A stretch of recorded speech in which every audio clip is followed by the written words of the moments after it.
The 864th edition of the MMA Gambling Podcast on the Sports Gambling Podcast Network is brought to you by Underdog. Get up to $1,000 deposit match when you sign up at UnderdogFantasy.com using promo code MMA SGPN.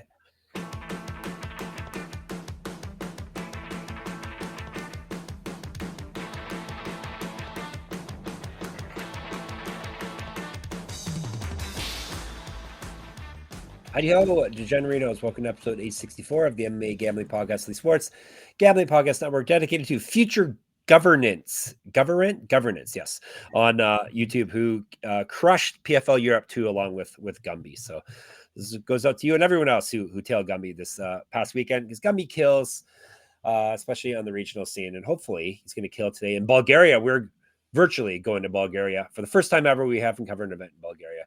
Who am I? What's my new name? My name is Hota P, actually, is how it's pronounced. I had to look it up.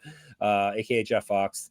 That would be Daniel Gumby Vreeland, the aforementioned. We are covering Brave CF today. We've covered Brave a few times. Seem to be on the come up a bit in the Middle Eastern promotion, right? Yeah, I mean, like, the thing about them is that, like, they've had crazy events constantly. Like, they don't draw the same attention here in the States because, like, they're happening in places like Bulgaria and the card is largely filled out by Bulgarians, but, like, they fill up crowds really well wherever they go. It's almost like a traveling octagon.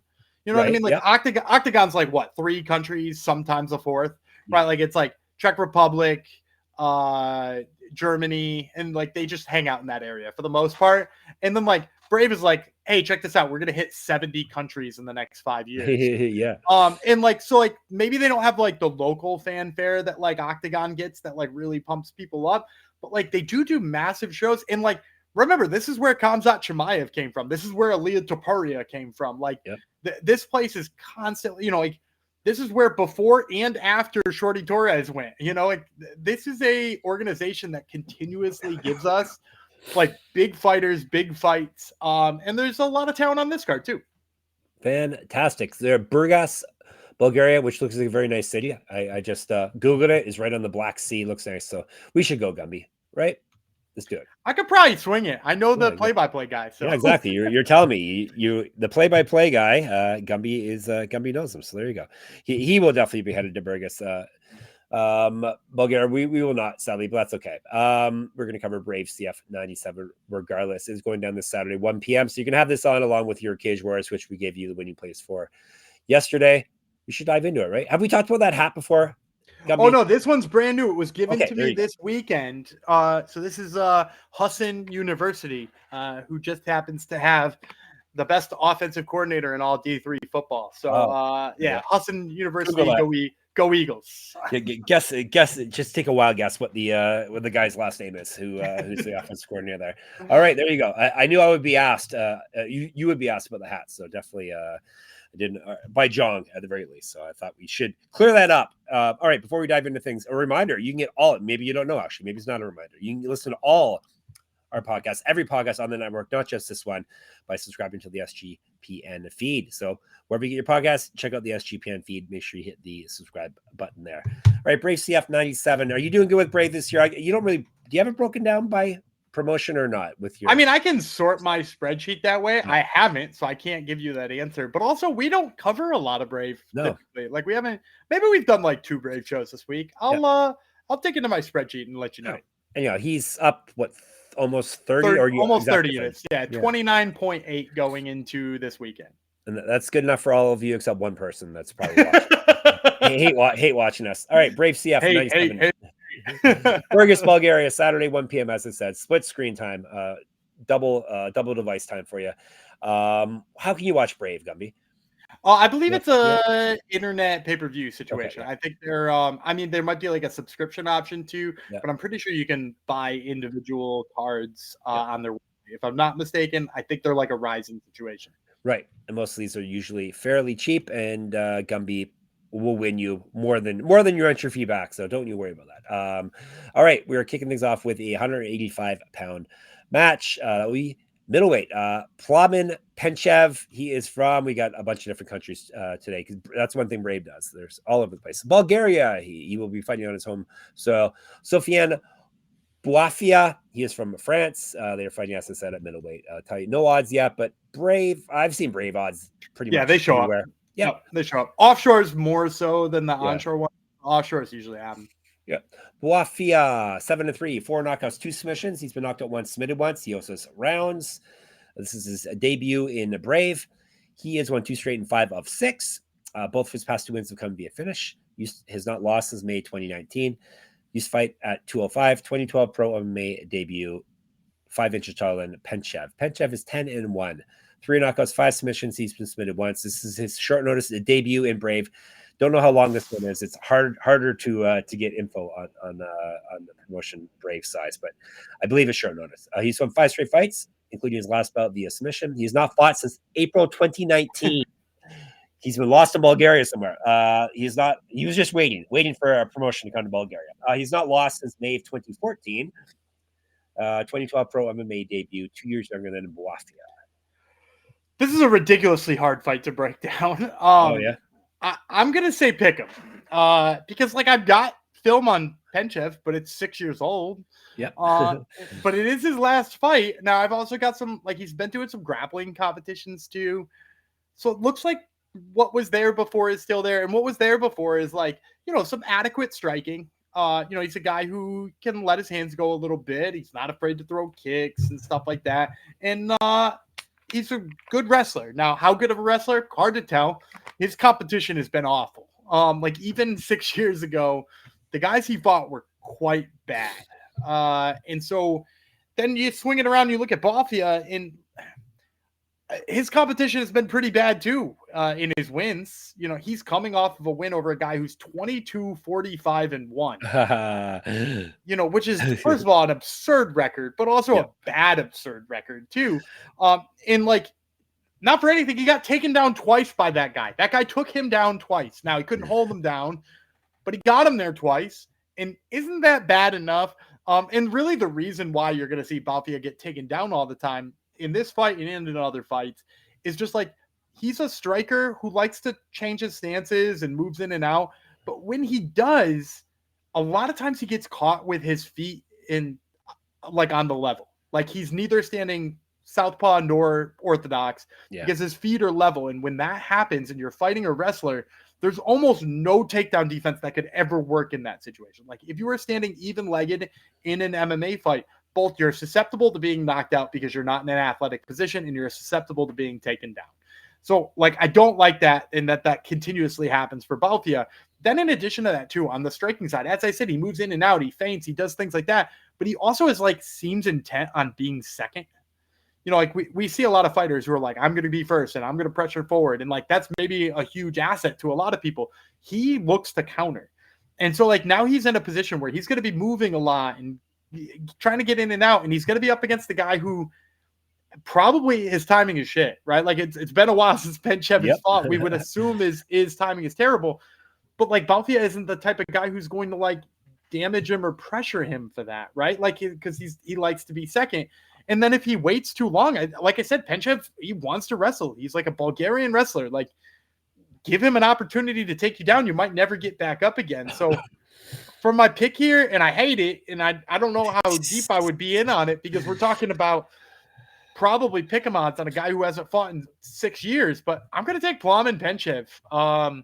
You know, I'd love it if he came in here as an underdog, especially being that he hasn't fought in 6 years and nobody really knows what to do with him. But, you know, with as bad as Bouafia has been on takedowns, like, I can't imagine they install him as too big of an underdog. So I'm going to take Penchev, but I will be very interested in what this looks like when it gets posted. 79% on Penchev on Topology, for what that's worth. Yeah, I have a feeling this isn't going to be the... That's record-wise, though, right? Like, probably. You imagine Topology cappers here are like, oh, 10-1 versus 7-3. Like, we take the 10-1 guy. Yeah. But he's 10-1 from, like, a different decade. Yeah. I have a feeling this isn't going to be the fight I take the clip for episode from. We're going to be like, I don't like this one at all, but I'm going to pick it. You know, like, Penchev, to be fair, like, he could be really good. Like, I have no idea what he's been doing other than the random grappling competition. Yeah. And, like, when he fought before, yes, he fought absolute soda cans, right? But, like, he fought soda cans and he he beat the hell out of him. Like, he did what he was supposed to do with him. So, like, I don't know if he's good or not, but he should be good enough to beat Bouafia. So there you go. Proof right there. I don't know if he's any good, but all right. Gumby's got a winner for you there regardless. Let me tell you about Circa Millions. Speaking of winners, Circa Millions and Circa Survivor. You think you know a ball, then you have to enter Circa's football contest with $21 million in guaranteed prizes. There's no rake, so if entries go above the guarantee, all extra money will go to the prize pool. Circa Million, you pick 5 teams against the spread each week, or go for the ultimate sweat in Circa Survivor. There is even the Circa Grandissimo, a $100,000 Survivor contest. You must register in person at a Circa Sportsbook in Nevada. There's your excuse to get to Las Vegas, but you can sign up in Nevada and play from anywhere with the help of SGPN's official proxy. So go to footballcontest.com and use promo code SGP to get $50 off your proxy fees. And we're brought to you by mybookie.ag. MyBookie is your place to bet on every sport, including MLB, WNBA, golf, and of course, football futures. MyBookie accepts customers for internal locations, easy deposit, and lightning fast payouts using crypto. Obviously, they got a ton of MMA lines there for a ton of promotions as well. So head over to mybookie.ag. Use our promo code when you sign up, MMA SGPN. That way you get 100% deposit match up to $1,000. Terms and conditions apply. That's mybookie.ag, promo code MMA SGPN. All right, we are off to a bantamweight fight now. We talked about a lot of bantamweights on PFL, not PFL, Cage Warriors. Now we're talking bantamweights here on Brave. Brice Picaud, he is from France. Lasha Abramishvili, you can tell by Vili that Ishvili, he's going to be from Georgia. And he is 3 5-minute rounds, 135. Abramishvili, 9-2-1, 8 knockouts. He's been knocked out twice. He owes his rounds. 1-0 Brave. He's won 5 straight and 7 of 8. He's not lost since February 2023. He has multiple regional championships on his mantle. Correct. Get our merch, get our gear, get all the good stuff. sportsgamblingpodcast.com/store. He's fed at 135, 2 years younger than Picaud. Picaud is Lion Kid, 17-9 with 1 no contest, 8 knockouts, 3 submissions. He's been knocked out twice, submitted 4 times. 1-1 in Brave. He's won 4 straight and 8 of 9. The past 4 wins, all via TKO. He's not lost since July 2023. He's regional champ. He's fed at 145. Yeah, I'm going to go with Abramishvili. My guess is like a negative 175 favorite here. Picaud has maybe the more interesting resume. It's definitely longer, right? He's 20-9. A guy who's fought a lot of people you've heard of. Actually, when I broke down PFL Europe last week, there were a bunch of people who had fought in Brice Picaud before. And the problem for me here is just that, like, pressure and grappling has been the weakness for Picaud. Like, he's been picked up and slammed. He looks confused when he's moving backwards. When he's able to move forward, he's definitely going to be faster than Abramishvili. He's definitely going to be the better striker. But the question is how much can he be that? Because Abramishvili, first of all, I like his wrestling. I like his ground game. I like his ground and pound. He's maybe not your typical Georgian in the fact that, like, I kind of think he likes striking first more than he likes grappling. Like, he always winds up grappling anyway, but, like, I think he prefers to start striking. And he throws, like, some weird stuff on the feet. Like, he likes an axe kick, and, he'll throw a spinning back kick. And, like, he likes to mix it up on the feet. But I think those, like, overly aggressive, like, jump knees and axe kicks and stuff like that tends to back up a striker, even if they feel more confident, right? Brice Picaud is not going to see that and be like, oh, get as close to him as I can. Because, first of all, he doesn't want to get as close to him as he can. That's where the takedowns happen. So he's just going to be backing up Picaud against the cage until he gets the moments that he needs to, either in the striking or with the grappling, because I think those are Picaud's big weaknesses. And so for me, I just think Abramishvili has enough of the wrestling, has enough of the grappling. That should make Brice Picaud's night miserable. And so let's go with Abramishvili, slight favorite. All right, Abramishvili, lock her in. We are moving on up the card. We've got a 155 belt next. Pavel Vladev, whose topology picture looks really scary. He's like, both his topology pictures. He's yelling in the one, and the other one he's like in shadows. He is from Bulgaria. He is fighting Abou Tounkara. He is from Mali. As I said, they're fighting at lightweight, 3 5-minute rounds. Let's break her down, shall we? Tell you about Tounkara first. Yon Daimi is the nickname. It's some anime thing, I think. So all you nerds watching will definitely know. I probably said it wrong. You're gone for a week, and you're like, "What can I do to piss people off the minute I get back?" I probably mispronounced it too, which I'll be told. Yondaime. Tounkara is his government name. He is 12-6, 8 knockouts, 1 submission. He's been knocked out 5 times, submitted once. 1-0 in Brave. He's won 3 of 4 and 5 of 10. Not as good there. Submission loss in his last bout. 0-1 in Bellator. He's fed at 145 and 170.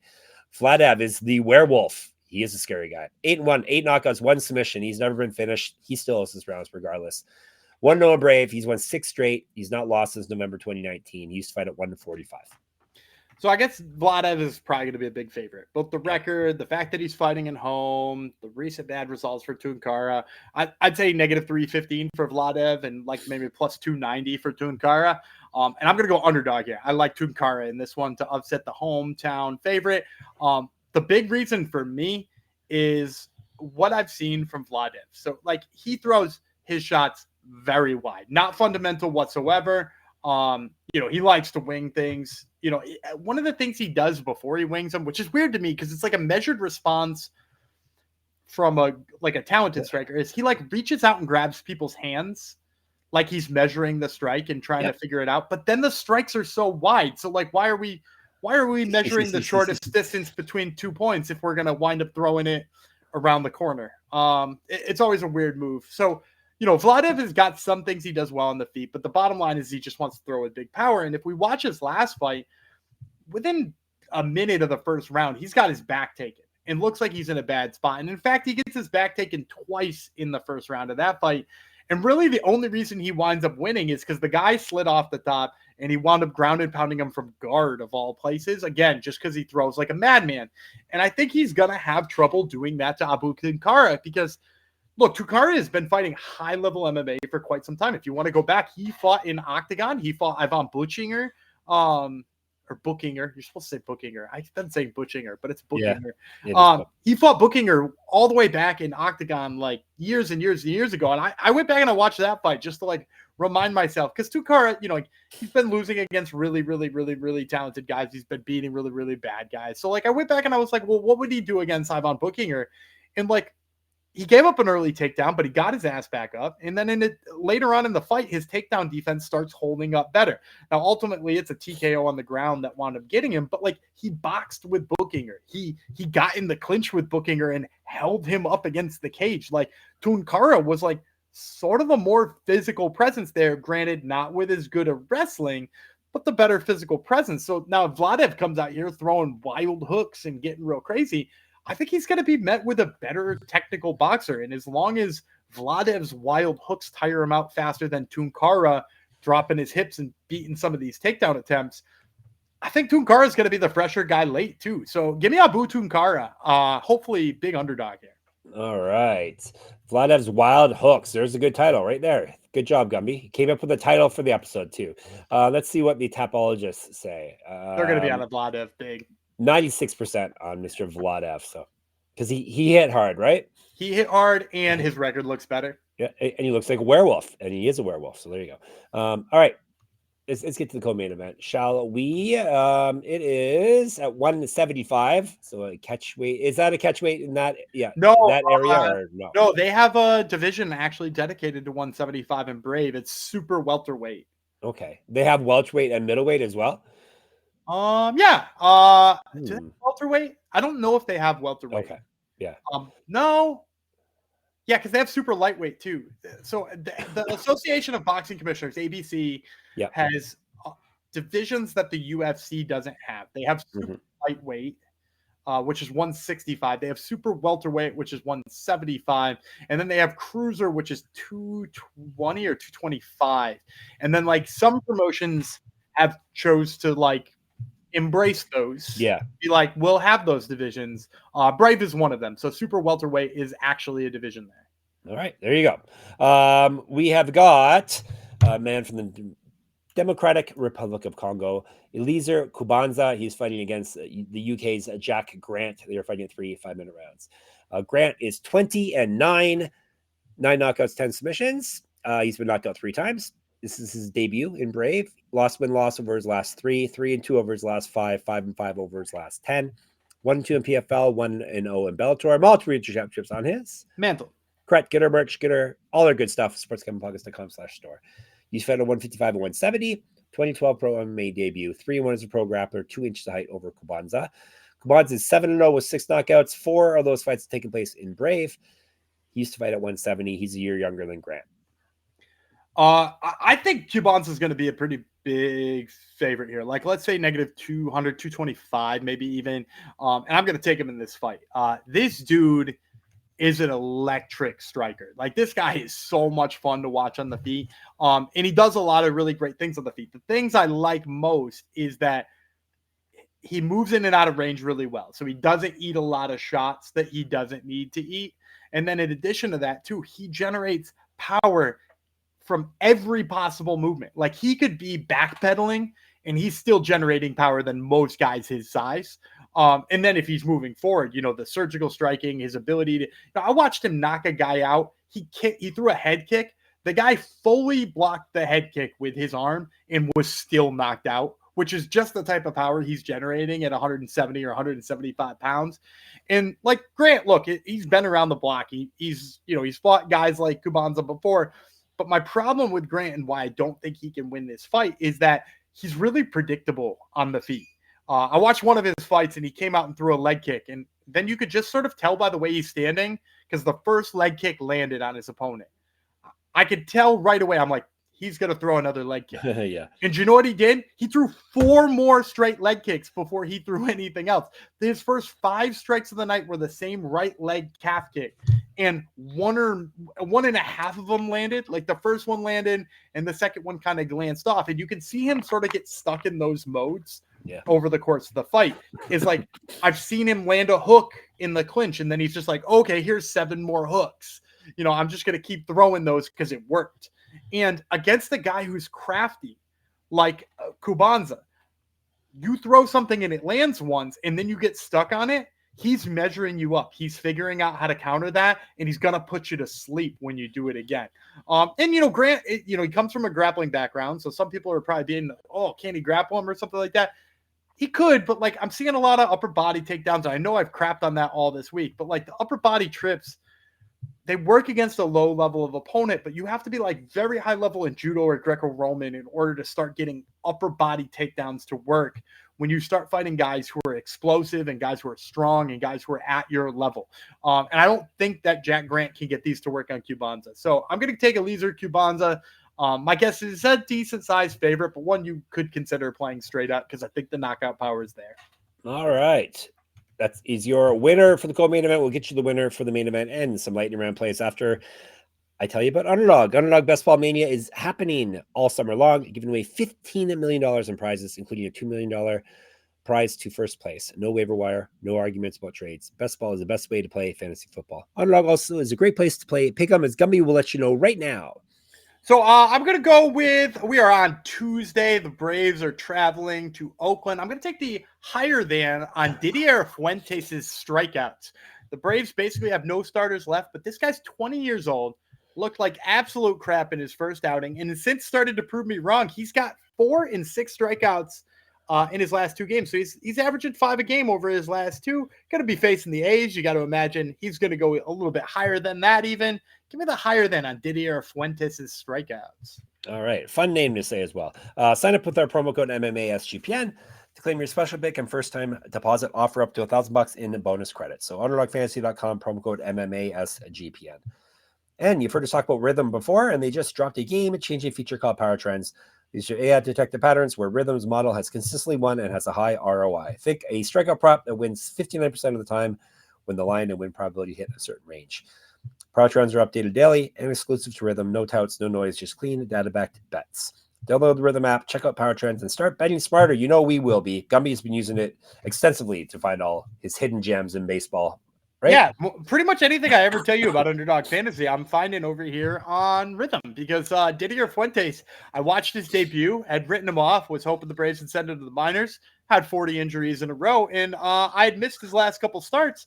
Look over there on Power Trends, and they're like, hey, get in here on Didier Fuentes, and that was surprising to me. So, you're learning even about your favorite team sometimes with rhythm. Fantastic. And it's synergy between all of our sponsors. Gumby's got all the sponsors working together. You can get a 7-day free trial at Rhythm by going to sportsgamblingpodcast.com/rhythm, RITHMM. All right, main event time. Kaloyan Kolev, he is from Bulgaria. Mohamed Said Maalem, he is from Algeria. They're fighting 3 5-minute rounds at 205, so light heavyweight. Tell you about L'Ambiance, his side Maalem's nickname. He's 14-6 with 1 no contest, 7 knockouts, 1 submission. He's been knocked out twice, 3-3 with 1 no contest in Brave. He's won 2 straight, 3 of 4, 3 of 6. His past 2 wins have both come via TKO. He's regional champ, or was regional champ, 2014 Pro MMA debut. Kolev is 12-1, 9 knockouts, 1 submission. He's been knocked out once. This is his debut in Brave. He's won 2 straight, both via TKO as well. He's not fought, though, since April 2023. He's not lost since October 2021. Multiple regional championships on his mantle. Correct. Get our shirt, get our merch, get all the good stuff at sportsgamblingpodcast.com/store. Used to fight at heavyweight, 1-1 in BKFC, 2 inches taller than Said Maalem. Yeah, I'm going to go Kolev here. My guess is like a -200 favorite. They both kind of have decent resumes that are going to make the line closer, but Kolev's clearly the better fighter. I think the big piece for me is he does a better job, because both these guys kind of like takedowns, cage control, that kind of thing. He does a better job leading to his stuff. He's the type of guy, big overhand right into a double leg takedown. Whereas like Maalem is the type of guy who's going to paw and try to get to a clinch and then try to change levels. And it's just not as fluid as we see from Kolev. And then from the boxing standpoint, Kolev's got combinations that he kind of put together. Oh, you didn't mention Kolev was the one on Contender Series, right? Oh, was he? Did he mention? Yeah. Owen, I think he lost to Armin Petrosian. Let me see. Am I right about that? Yes. I totally overlooked that. You are correct. His last loss was Armin Petrosian. Head kick to ground strikes. Yeah, and I'm pretty sure in that fight he had Petrosian's back for a good portion of that first round, only to get head kick knocked out in the second. Did he get knocked out in the second? No, I'm off the screen. Yeah. Yes, we'll say yes. Yes. Okay. I think he got knocked out in the second after controlling his back for the better part of the first round. So good jiu-jitsu, has fought high level of opponents. His chin's kind of up in the air, which would worry me if Maalem was better at putting his stuff together, but he's not really. And then the other piece that we're not talking about here is Maalem he's 41 years old. And I know this is light heavyweight, but it's clear that his cardio has started to go. In his last fight, open mouth, at the very end of the first round. And you got to start to worry about a guy when he's at that stage, and he's going to be fighting a guy who's a little bit of a grinder like Kolev is. So I'm going to take KO on Kolev here. My guess is -200. It was late round 1 for the record that he lost, but yeah. Okay. So he controlled most of the first round, and then they must have gotten up at the end and eaten a big one.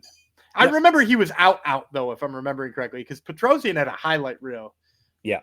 Yep. Exactly. All right, let's give you a recap, and then we will get you some extra bonus plays. We call the lightning round. Kolev, Kubanza, Tounkara, Abramishvili, and Penchev. All right, lightning round. Zap, bang, boom, pow. Let it rip. Speaking of Contender Series, the first one I'm going to take is off a Contender Series. I like Rami Hamed. He won his Contender Series fight. He beat Meng Ding. Do you remember Meng Ding? I do. Yeah. So he beat Meng Ding, but in the most boring fashion possible. And then acted all cocky about the win too. And Dana White basically resolved never to have him back or to ever watch a fight he was in. But the bottom line is he's really good. He's an MMA Masters guy. He's got a good skill set. It's a shame that he fought the way that he fought in that fight, but he's good, and I think we'll see it here too. The other one I'm going to take is the one I thought you were going to steal his name this week, and that's Mim Grub. And Mim Grub is she's new to being a pro MMA fighter, but she's 1-0 in her pro career, and the win was against Riri Hudson, who I've been a big fan of. Riri Hudson, we've talked about her a couple of times on the show. So for Mim to go on in there and beat her, I think that shows that she's kind of an up and upper. And she's going to be fighting a tough German fighter who went through IMMAF. So we might even get to find her at plus money. So I'm going to take Mim Grub, and I'm going to take Rami Hamed as my 2 lightning round plays. All right. And all you people that blindly tail Gumby, you're going to be taking them as well. All right, we're all set for Brave. If you want more Brave plays or anything else, you can hit us up in the Discord, sportsgamblingpodcast.com/Discord. On YouTube, MMA Gambling Podcast. Make sure you subscribe, please and thanks. On the old Twitter, SGPN MMA, he's at Gumby Real, and I'm at Jeff Fox Writer there, and on Instagram for me as well. Check out my Substack. Enter my free UFC Pick'em contest at moneymma.substack.com. Check out Gumby's other podcast, Top Turtle MMA. He'll tell you why you should check it out this week. We're going to talk to two of the fighters on the main card of UFC Nashville. We're going to be talking to Steve Meme Machine Garcia, who's finally getting that big name, fighting Calvin Kattar. And then we're going to be talking to Austin Lane before his fight with Vitor Petrino. So check it all out, Top Turtle MMA, and of course, sportsgamblingpodcast.com, sportsgamblingpodcast.com/store, sportsgamblingpodcast.com/Patreon. We'll be back tomorrow. The UFC is back, and so are we covering the UFC. It'll be L'Ambiance, Jeff Fox, the Werewolf, Gumby Real, and we'll talk to you then.